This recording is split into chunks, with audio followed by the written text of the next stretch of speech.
Assalamualaikum dan salam sejahtera. Hai, semoga sihat semuanya.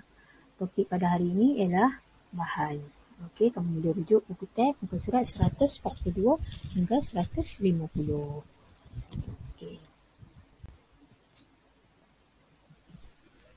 Kamu akan pelajari pada hari ini ialah 8.1.1 sumber asas bahan dan juga 8.2.1 sifat bahan. Di mana setiap terdapat pelbagai objek yang digunakan dalam kehidupan harian kita. Okey, objek itu diperbuat daripada sumber asas seperti tumbuh-tumbuhan, haiwan, petroleum dan juga batu-batuan. Okey, mari kita kenal pasti sumber asas bagi bahan. Okey, sumber asas di sekeliling kita ada yang semula jadi dan ada yang buatan.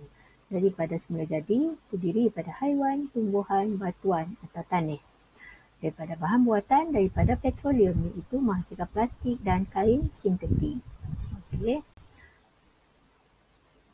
Contoh bahan yang diperbuat daripada tumbuhan ialah pokok, balak menghasilkan kayu. Contoh objek ialah meja. Pokok kapas menghasilkan kapas. Objek ialah baju. Pokok getah menghasilkan getah. Contoh objek ialah tayar dan juga belon. Okey, ini adalah contoh sumber asas daripada tumbuhan iaitu pokok getah menghasilkan getah, tayar, sarung tangan getah. Pokok balak menghasilkan kayu, almari kayu dan kerusi kayu. Pokok kapas menghasilkan kapas, baju dan tuala.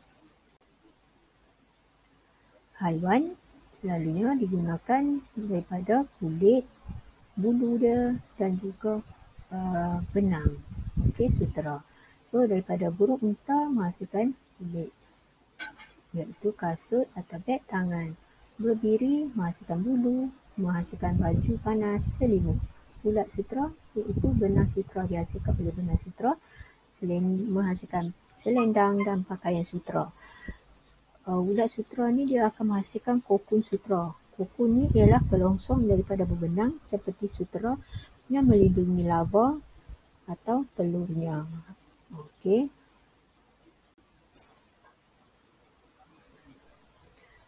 Ini dia. Okey, kalau ulat sutera tadi, inilah kokonnya. Okey, kokon ni nak melindungi larva ulat dia di dalam tu.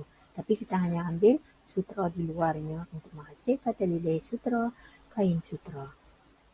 Okey, kalau bulu berbiri, kita ambil bulunya untuk menghasilkan topi dan juga sweater. Kalau lembu, kita dapat hasilkan daripada kulit dia. Kulit boleh hasilkan kasut kulit dan juga sofa kulit. Okey, petroleum di mana bahan yang diambil dari dalam tanah. Okey, dia adalah minyak yang berwarna hitam. Okey, daripada petroleum ni kita boleh jadikan dia petrol dan juga bahan-bahan lain. Okey, dia terbentuk daripada hidupan yang telah mati berjuta-juta tahun dahulu. Okey, apa yang dihasilkan oleh petroleum ialah plastik dan juga kain sintetik. Jadi objek yang dihasilkan daripada plastik ialah beg plastik, botol plastik. Kain sintetik pula menghasilkan baju hujan dan juga khemah. Okey, kemudian daripada batuan. Sumber daripada batuan iaitu logam dan juga tanah. Okey, logam pula adalah bahan seperti timah, kemas, kuprum, besi. Jadi objek yang dihasilkan barang kemas. Okey, dan juga pewter. Okey, pewter ni ialah barang tembaga lah, barang silver. Tanah terdiri daripada tanah liat, batu, kerikil, pasir. Jadi contoh objek yang dihasilkan ialah tembikar, cermin kaca. So, cermin ni diperbuat daripada pasir. Okey, ini dia punya jadual menunjukkan bahawa batuan daripada batuan menghasilkan logam. Logam iaitu emas, kuprum. Kemudian menghasilkan objek seperti rantai emas, barang pewter, duit shilling. Ini daripada logam. Kemudian tanah, ada tanah liat, ada pasir. Tanah liat boleh menghasilkan mangkuk, batu bata, cermin dan botol kaca. duduk sini. Okey, kelaskan objek berdasarkan bahan dan sumber asasnya. Okey, kalau paku, bahan dia adalah logam atau besi, sumber asas dia ialah batuan.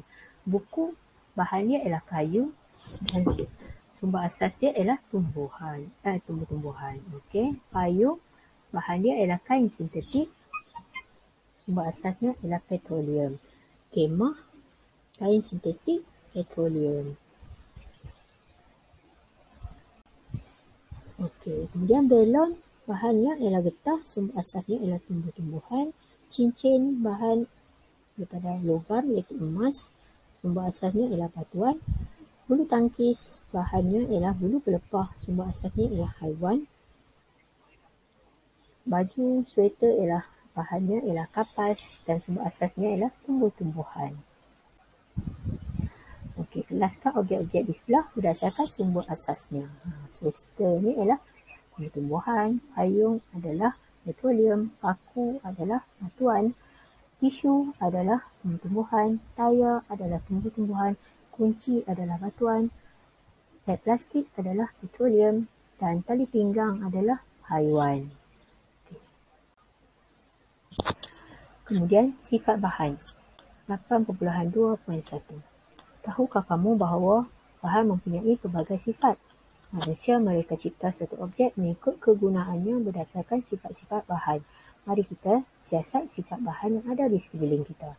Okey, sifat bahan yang kita nak uji ialah menyerap air, kalis air, terapung, tenggelam, mengalirkan arus elektrik, mengalirkan haba, kebolehan penembusan cahaya dan sifat kekenyalan.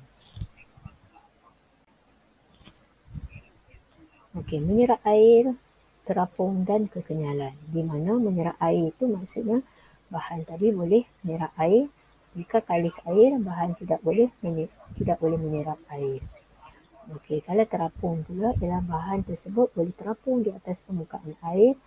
Tenggelam ialah bahan yang akan tenggelam di dalam air. Maksud terapung ni ialah dia kurang tumpat daripada air. Kalau tenggelam, bahan tadi dia lebih tumpat daripada air.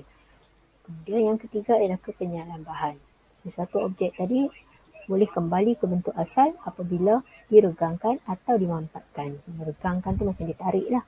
Bila tarik dia akan berubah bentuk, tapi bila kita lepaskan dia akan kembali ke bentuk asalnya.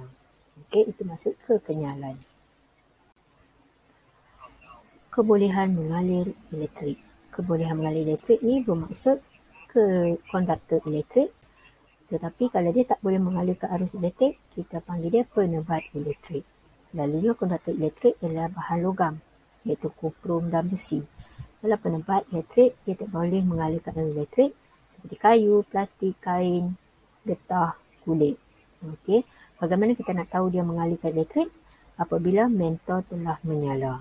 Kalau mentor dalam litar elektrik tidak boleh menyala, maka dia adalah penebat elektrik. Okey, kebolehan mengalirkan haba.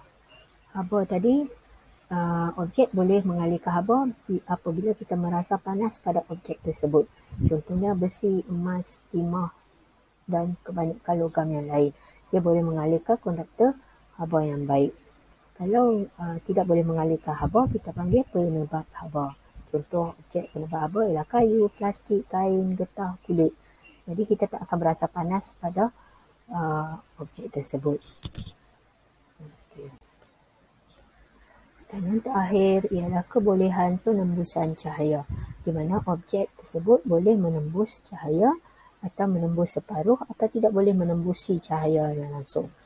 Okey, ada 3 jenis iaitu lut sinar, lut cahaya dan lekap. Lut sinar ialah keadaan bahan yang membenarkan cahaya menembusinya. Lut cahaya ialah keadaan bahan yang tidak membenarkan sebahagian cahaya menembusinya. Manakala lekap pula ialah bahan yang menghalang cahaya daripada menembusinya. Okey, lut sinar ialah kaca jernih, kaca putih lah. Okey, dia dapat menembusi cahaya. Lut cahaya pula hanya sebahagian cahaya boleh menembusinya, contohnya kaca bertabut, kain kasar, kertas surih. Okey, lekap ialah bahan yang tidak boleh mengalirkan arus cahaya terus. Jadi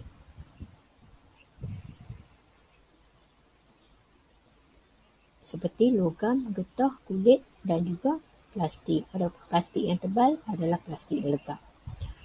Okey, bukan semua plastik adalah luk sinar atau luk cahaya. Ada juga yang legap.